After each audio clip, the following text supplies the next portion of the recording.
नमस्कार दोस्तों, स्वागत है आपका बीपीएससी स्टडी पॉइंट में। आज हम लोग एक नया चैप्टर देखने जा रहे हैं। अभी हमारा पॉलिटी का लेक्चर सीरीज चल रहा है। इससे पहले हमने संविधान की विशेषताएं, उसका ऐतिहासिक पृष्ठभूमि जितने भी थे उसको कंप्लीट कर लिया, प्रस्तावना को कंप्लीट कर लिया, भाग को कंप्लीट कर लिया, कितने भाग हैं, किस भाग में क्या पढ़ना है हमें, इन सारी चीज़ों को हमने कंप्लीट कर लिया है।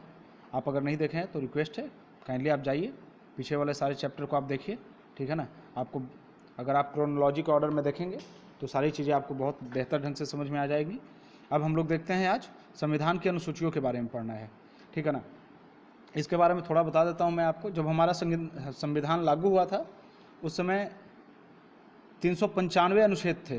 कितने अनुच्छेद थे उस समय? 395 अनुच्छेद थे, 8 अनुसूचियाँ थी, ठीक है, और 22 भाग थे। हम 22 भाग के बारे में देख लिए हैं, किस भाग में क्या टॉपिक है, कौन कौन से अनुच्छेद हैं, ये सारा हमने पिछले वीडियो में कवर कर लिया था। अब इस वीडियो में हम अनुसूची के बारे में पढ़ेंगे।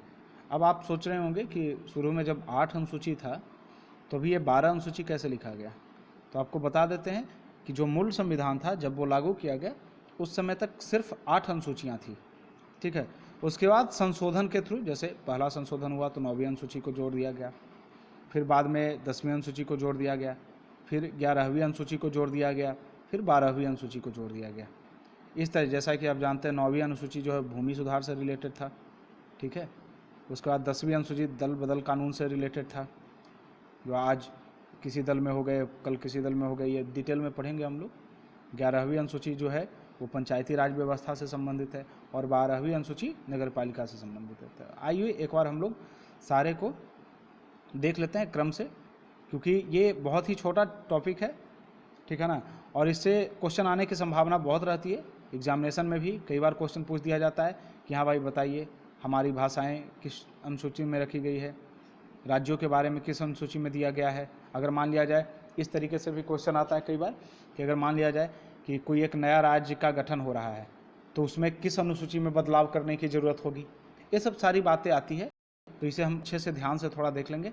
तो आइए सबसे पहले स्टार्ट करते हैं। पहली अनुसूची, टोटल कितने हैं? 12 अनुसूची है, ये हमने बता दिया। पहले मूल संविधान में 8 अनुसूचियाँ थीं, लेकिन बाद में संशोधन के द्वारा 4 अनुसूचियों को और जोड़ा गया है, ठीक है। चलिए तो अब देखते हैं पहली अनुसूची जो है। तो अब एक चीज़ आप समझिए कि सबसे पहली अनुसूची में क्या होना चाहिए? तो भारत के बारे में होना चाहिए, अर्थात भारत में कितने राज्य हैं, कितने संघ शासित क्षेत्र हैं, भारत का क्या संरचना है, मतलब संरचना करने का मतलब भारत का क्या क्या हिस्सा है। जैसे भारत को 2 हिस्सों में विभाजित किया गया ना, एक राज्य, एक पार्ट को राज्य कहते हैं, एक हो गया हमारा केंद्र शासित प्रदेश हो गया। तो भारत में जितने राज्य हैं और जो केंद्र शासित प्रदेश है उन सब के बारे में, उन सब का नाम, एक्चुअली देखिए अनुसूची होता है क्या है कि एक सूची है, एक लिस्ट है, जहाँ पर लिस्टिंग करके अलग अलग विषयों को, अलग अलग चीज़ों को अलग अलग लिस्ट में डाल दिया गया है। जैसे अब राज्य है, संघ क्षेत्र है, तो इसमें कौन राज्य है, कौन संघ क्षेत्र है, उस पूरे लिस्ट जो है वो प्रथम अनुसूची में डाल दिया गया है। तो अनुसूची कुछ नहीं है, जस्ट एक लिस्ट है, लिस्टिंग है, कुछ एक तरह के सब्जेक्ट का ये लिस्टिंग है। तो प्रथम अनुसूची किसके बारे में है? राज्य के बारे में है, संघ क्षेत्र के बारे में है, ध्यान रखिएगा। द्वितीय अनुसूची जो है वो संवैधानिक पद के वेतन के बारे में। दूसरा क्या है? पैसा। पहला क्या है? राज्य के बारे में, दूसरा वेतन मिलेगा, और तीसरा जब वेतन मिल रहा है इसका मतलब आप कहीं पर काम कर रहे हैं, तो कहीं पर काम कर रहे हैं तो आपको शपथ भी चाहिए ना, तो वो तीसरी अनुसूची है शपथ से संबंधित, ठीक है। तो ये देखिए संवैधानिक पद के शपथ और संवैधानिक पद के वेतन की बात की गई। संवैधानिक पद मतलब राष्ट्रपति हो गया, उपराष्ट्रपति हो गया, ठीक है ना, आपका चीफ जस्टिस हो गया, लोकसभा अध्यक्ष, विधानसभा अध्यक्ष, ये सब जितने भी राज्यपाल, ये सब, ये जो जिसके बारे में संविधान में चर्चा की गई है उस संवैधानिक पद के वेतन के बारे में अनुसूची 2 में दिया हुआ है, ठीक है, और अनुसूची 3 में शपथ के बारे में दिया हुआ है। अगर आपको वेतन मिल रहा है तो भाई आप कहीं ज्वाइन कर लिए, आप ज्वाइन किए हैं तो शपथ भी लेंगे ना, आपकी कुछ, आप संविधान को फॉलो करेंगे, सत्यनिष्ठता के साथ, ईमानदारी के साथ काम करेंगे, वो शपथ हो गया, ठीक है। चौथी अनुसूची जो है इसमें बताया गया है राज्य और केंद्र शासित के लिए राज्यसभा सीट के आवंटन के बारे में, कि किस राज्य में कितना राज्यसभा सीट होगा और किस केंद्र शासित प्रदेश से कितना राज्यसभा सीट होगा। मतलब हर एक राज्य का अलग अलग राज्यसभा सीट की कैटेगरी है, वहाँ पर बिहार में कुछ है, यूपी में कुछ है, महाराष्ट्र में कुछ है। तो इस तरीके से तो ये चौथी अनुसूची जो है वो ध्यान रखिएगा, ये एक बार में नहीं होगा, धीरे धीरे आप इसको देखते जाइए, याद हो जाएगा। एक बार फिर से रिव्यू करते हैं। प्रथम अनुसूची हमारा क्या है, राज्य और संघ क्षेत्र के लिस्टिंग के बारे में है। दूसरे अनुसूची में किस बात की लिस्ट है, तो संवैधानिक पद के वेतन की, कि किसमें कितना क्या वेतन होगा। अब जैसे मान लिया जाए कि राष्ट्रपति का वेतन चेंज कर दिया जाए, तो अब राष्ट्रपति का अभी 5 लाख रुपया वेतन है, ठीक है ना, अगर इनका वेतन 7 लाख रुपया कर दिया जाए तो कौन से अनुसूची में चेंजिंग करने की जरूरत पड़ेगी, तो दूसरी अनुसूची में, ठीक है। तीसरी अनुसूची में शपथ के बारे में है। अभी राष्ट्रपति का शपथ कौन दिलवाता है, तो चीफ जस्टिस, ये सुप्रीम कोर्ट का चीफ जस्टिस दिलवाते हैं, ठीक है ना। तो अगर मान लीजिए कि उसमें किसी तरह के प्रोविजन के चेंजिंग की बात आए तो फिर कहाँ जाएगा, तीसरी अनुसूची में चेंजिंग हो जाएगी। चौथी अनुसूची राज्यसभा में सीट के बारे में, ठीक है। अब आगे पांचवी अनुसूची, देखिए ये पांचवी और छठी अनुसूची जो है इसको आप एक साथ थोड़ा ध्यान रखिए। पांचवी अनुसूची में अनुसूचित जाति और जनजाति के क्षेत्र के प्रशासन के बारे में दिया हुआ है। अब यहाँ पे दो टर्म आता है, हम लोग ऐसे बाद में देखेंगे। एक तो शेड्यूल एरिया होता है, एक क्या होता है, अनुसूचित क्षेत्र होता है, ठीक है ना, अनुसूचित क्षेत्र होता है, ठीक है। और एक जो होता है वो ट्राइबल एरिया होता है। क्या होता है, ट्राइबल एरिया। तो क्या ट्राइबल एरिया सिर्फ ट्राइब के लिए है, एसटी के लिए है, और अनुसूचित एरिया सिर्फ एससी के लिए है? नहीं, ऐसा नहीं है, दोनों जगह एसटी ही है, दोनों जगह कौन है, एसटी ही है। लेकिन अंतर क्या है कि शेड्यूल एरिया जो अनुसूची 5 के अंतर्गत आता है वो असम, मेघालय, त्रिपुरा और मिजोरम को छोड़ करके, मतलब 5वीं अनुसूची में ये 4 राज्य को छोड़ करके जितने भी राज्य हैं वहाँ अगर कोई अनुसूचित जनजाति रहती है और वो राष्ट्रपति के द्वारा अगर डिक्लेयर कर दिया गया कि भाई ये अनुसूचित क्षेत्र है, तो उसमें किस तरीके का प्रशासन चलेगा, ये 5वीं अनुसूची में है। समझ में आ रहा है। छठी अनुसूची में क्या है, छठी में है असम, मेघालय, त्रिपुरा, मिजोरम। चूंकि ये दोनों में अंतर क्या है आपको बता देता हूँ, 1 मिनट के लिए आप समझ लीजिए। इसको अनुसूचित क्षेत्र कहते हैं, शेड्यूल एरिया कहते हैं। एक हो गया शेड्यूल एरिया और एक हो गया ट्राइबल एरिया, ठीक है। शेड्यूल एरिया क्या होता है कि ये ऐसा जगह है जहाँ पर जो निचले तबके के लोग हैं, जो जनजातियाँ हैं, वो मुख्य विचारधारा या मुख्य विकास से थोड़ा बहुत अपने आप को जोड़ने में सक्षम रहे हैं और थोड़ा बहुत इससे अपने आप को जोड़ लिए हैं, ठीक है। जैसे बिहार में अगर कोई अनुसूचित जनजाति है तो कुछ न कुछ सामान्य वर्ग के लोगों से उनका रहन सहन, मिलना जुलना, थोड़ा बहुत अपने आप को अपग्रेड कर लिए हैं। लेकिन यही अगर बात किया जाए असम, मेघालय, त्रिपुरा और मिजोरम की, तो वहाँ पर जो अनुसूचित जनजातियाँ रहती है वो आज भी विकास के बयार से बहुत दूर हैं, अपने आप को सामान्य जातियों के साथ में जोड़ नहीं पाए, ठीक है ना, वो आज भी बहुत ज़्यादा पिछड़े हैं। तो इस कारण ये अनुसूचित क्षेत्र को 2 कैटेगरी में बांटा गया, एक को 5वीं अनुसूची में रख दिया गया और एक को छठी अनुसूची में रख दिया। तो छठी अनुसूची कहने का मतलब ज़्यादा क्रिटिकल एरिया, जो ज़्यादा बैकवर्ड एरिया है, ठीक है, वहाँ विकास बहुत कम है उन लोगों के बीच में, नवीन विकास जो हम लोग जिस तरीके से जितना डेवलप कर लिए हैं ये बहुत कम है। और 5वीं अनुसूची में कहाँ क्या है, तो वैसे राज्य जो जहाँ की जो जनजातियाँ हैं, जहाँ के एसटी वर्ग के लोग जो हैं वो अपने आप को समाज के मुख्य धारा से थोड़ा बहुत जोड़ दिए हैं, एकदम 100% उतना ज़्यादा बैकवर्ड नहीं रहे, थोड़ा बहुत अपने आप को कंट्रोल करने की कोशिश कर रहे हैं। तो ये आई होप समझ में आ गया होगा आपको। 5वीं अनुसूची हो गया, या याद कीजिएगा कि असम, मेघालय, त्रिपुरा, मिजोरम को छोड़ करके नॉर्थ ईस्ट के 4 राज्य कौन कौन, असम, मेघालय, त्रिपुरा, मिजोरम, आप देख लीजिए मैप में, आप जा करके देख लीजिए, असम, मेघालय, त्रिपुरा, मिजोरम को छोड़ करके बाकी जितने राज्य, अभी वर्तमान में 10 ऐसे राज्य हैं जहां अनुसूचित क्षेत्र जहां पर घोषित किया गया है राष्ट्रपति। ये अनुसूचित क्षेत्र किसी चीज़ को जो घोषणा होती है ये राष्ट्रपति करते हैं, ठीक है ना। तो आज अभी वर्तमान में 10 ऐसे राज्य हैं, तेलंगाना जब तक नहीं था तब तक 9 थे, ठीक है ना, तेलंगाना जब बन गया तो 10 हो गया। वर्तमान में 10 ऐसे राज्य हैं जहाँ पर अनुसूचित क्षेत्र जातियाँ जो है वो निवास करती है, ठीक है। और ये नॉर्थ ईस्ट में 4 राज्य हो गए, आसाम, मेघालय, त्रिपुरा, मिजोरम, ये छठी अनुसूची में। आई होप समझ में आ गया। 7वीं अनुसूची आपके संघ सूची, समवर्ती सूची, राज्य सूची के बारे में है।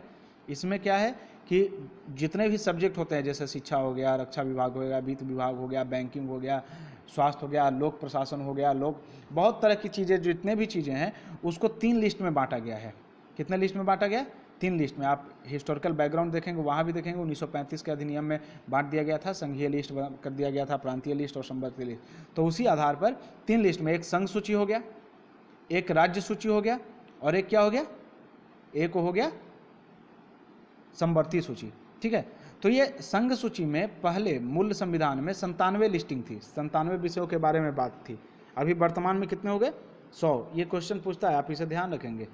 संघ सूची में 97 लिस्ट पहले था मूल संविधान में, अभी इसमें संशोधन करके क्या कर दिया गया, इसमें अभी जोड़ करके 100। अभी वर्तमान में संघ सूची में कितने विषय हैं, 100। संवर्ती सूची में पहले कितना था, 47, अभी वर्तमान में 52 है। और राज्य सूची में पहले 66 था, अभी वर्तमान में 61 है। ठीक है, बात आ गई समझ में? ओके, जैसे अभी पूछ देगा कि नागरिकता क्या है, किस सूची में आता है। नागरिकता बहुत ज़्यादा विवाद में है, सिटीजनशिप अमेंडमेंट एक्ट पता ही होगा। तो यह नागरिकता संघ सूची की विषय वस्तु है। यहाँ पर केंद्र कानून बना सकता है, राज्यों को कोई अधिकार नहीं है। ठीक है, उसी तरीके से शिक्षा, तो शिक्षा संवर्ती सूची में आ गया। ठीक है, पुलिस जो है राज्य सूची का विषय है, सिर्फ दिल्ली केंद्र शासित को छोड़ करके पुलिस राज्य सूची का विषय है। तो इस तरीके के ये जितने भी विषय हैं इसके बारे में 7वीं अनुसूची में है। 8वीं अनुसूची में भाषा, संविधान की जितने भी भाषाएं हैं, टोटल कितना है, 22 भाषा को अभी मान्यता प्राप्त है। ठीक है ना, तो हम लोग पढ़ेंगे धीरे धीरे। फिर 9वीं अनुसूची, ये देखिए मूल संविधान में ये 8 थे, इसे याद करना है। पहली में संवैधानिक राज्य और संघ क्षेत्र के बारे में, कितने राज्य हैं, कितने संघ क्षेत्र हैं। अभी तो दो नया संघ क्षेत्र बन गया, एक जम्मू कश्मीर और एक लद्दाख। तो पहले 7 था, फिर हो गया 9, और 9 में से अभी हो गया 8। अब बोलिएगा 8 कैसे, तो जो दमन दीव था और दादर नगर हवेली, ये दोनों को ऐड करके एक ही बना दिया गया है। तो पहले तो 7 था, एक आ गया जम्मू कश्मीर, एक आ गया लद्दाख, तो टोटल हो गया 9। अब ये 9 में दमन दीव और दादर नगर हवेली ये दोनों को मिला दिया गया, तो हो गया कितने, 8 हो गए। ठीक है, तो ध्यान रखिएगा, अभी वर्तमान में 28 राज्य हो गए, क्योंकि 29 राज्य था तो एक जम्मू कश्मीर राज्य हट गया, और प्लस 8 केंद्र शासित प्रदेश। तो राज्य क्षेत्र के बारे में, संघ क्षेत्र के बारे में, वेतन, संवैधानिक पद का वेतन, उसका शपथ के बारे में हो गया। ठीक है ना, 4थी अनुसूची में राज्यसभा का सीट का आवंटन क्या है, इसके बारे में हो गया। 5वीं अनुसूची हम लोग बहुत डिटेल में देख लिए कि अनुसूचित जाति जनजाति क्षेत्र क्या होता है। तो अनुसूचित जाति क्षेत्र वैसा राज्य जो असम, मेघालय, त्रिपुरा, मिजोरम को छोड़ करके बाकी राज्यों में अगर कहीं अनुसूचित क्षेत्र है तो उसमें किस तरीके से प्रशासन किया जाएगा उसके बारे में है। 6ठी अनुसूची आसाम, मेघालय, त्रिपुरा, मिजोरम के प्रशासन के बारे में है। 7वीं अनुसूची, इसमें 3 सूची के बारे में है, संघ सूची, संवर्ती सूची और राज्य सूची। संघ सूची में पहले 97 विषय था, अभी 100 विषय हो गया। संवर्ती सूची में पहले 47 था, अभी 52 हो गया। राज्य सूची में पहले 66 था, अभी 61 हो गया। 8वीं अनुसूची में भाषाएं के बारे में दिया हुआ है, 22 भाषाएं जो है हमारे संविधान में, उसके बारे में। चलिए, ये अब हमारा मूल संविधान में था। अब ये 9वीं अनुसूची आया। 9वीं अनुसूची में किस चीज़ के बारे में दिया हुआ है, तो भूमि सुधार के बारे में। ये हम लोग डिटेल में पढ़ेंगे। अभी कल परसों में मैं एक वीडियो अपलोड करूंगा, उसमें सारा बताऊंगा कि एक आखिर कौन सी पृष्ठभूमि थी जो तुरंत संविधान लागू होने के 1950 के तुरंत अगले साल 1951 में पहला संशोधन करना पड़ गया। ऐसी क्या आग लग पड़ी थी, ठीक है ना, कि नेहरू जी पहले भी थे, 1 साल की तो बात थी, 1 साल के अंदर ऐसी क्या आग लग गई कि वो तुरंत के तुरंत संशोधन कर लिया और 9वीं अनुसूची डाल दिए भूमि सुधार का। तो ये सारी चीज़ों को हम बहुत डिटेल में भी देखने वाले हैं, आप टेंशन मत लीजिए, हमारे साथ जुड़े रहिए। ठीक है, अच्छा लगे तो लाइक कीजिए, शेयर कीजिए, सब्सक्राइब कीजिए, कमेंट कीजिए, बिल्कुल। अगर खराब लगे तो आप अपना सजेशन दीजिए। अनुसूची जो है दल बदल कानून का है, इसके बारे में भी डिटेल में हम लोग पढ़ेंगे, क्योंकि इससे रिलेटेड क्वेश्चन पूछता है कि किस तरीके से हमारे भारतीय राजनीति को या बिहार के परिप्रेक्ष्य में राजनीति को दल बदल कानून जो है प्रभावित करता है। पहले क्या होता था, पहले आज हम किसी दल से हैं, कल किसी और दल में चले गए, हमारा सदस्यता समाप्त नहीं होता। लेकिन अब क्या हो गया कि हमारी सदस्यता समाप्त हो जाती है। लेकिन इसमें भी नियम है, इसमें भी नियम है कि अगर इतने मेंबर जो है वो दल को छोड़ देते हैं तो फिर उनकी सदस्यता समाप्त नहीं होगी। तो बहुत सारी बातें हैं, इसको हम लोग आगे देखेंगे। 11वीं अनुसूची हम आपको बताए थे पंचायती राज के बारे में। ये 73वां संविधान संशोधन 1993 या कह सकते हैं 92, क्योंकि ये 92 में ये क्या बोलते हैं विधेयक आया था और 93 में फाइनली पास हो गया था। ठीक है ना, तो कन्फ्यूज मत होइएगा, 92 या 93 जो भी हो। 73वां संविधान संशोधन और उसके कुछ दिनों बाद 74वां संविधान संशोधन, जिसके तहत 12वीं अनुसूची जोड़ी गई, उसमें नगर पालिका के बारे में है। तो मुझे लगता है आप लोगों को पूरा समझ में आ गया होगा। आप इसे देखिए, स्क्रीनशॉट ले लीजिए, इसे बार बार पढ़ते रहिए, ठीक है ना। चलिए, आप लोग अच्छे से रहिए, अपना ख्याल रखिए, कोरोना में बच के रहिए। धन्यवाद।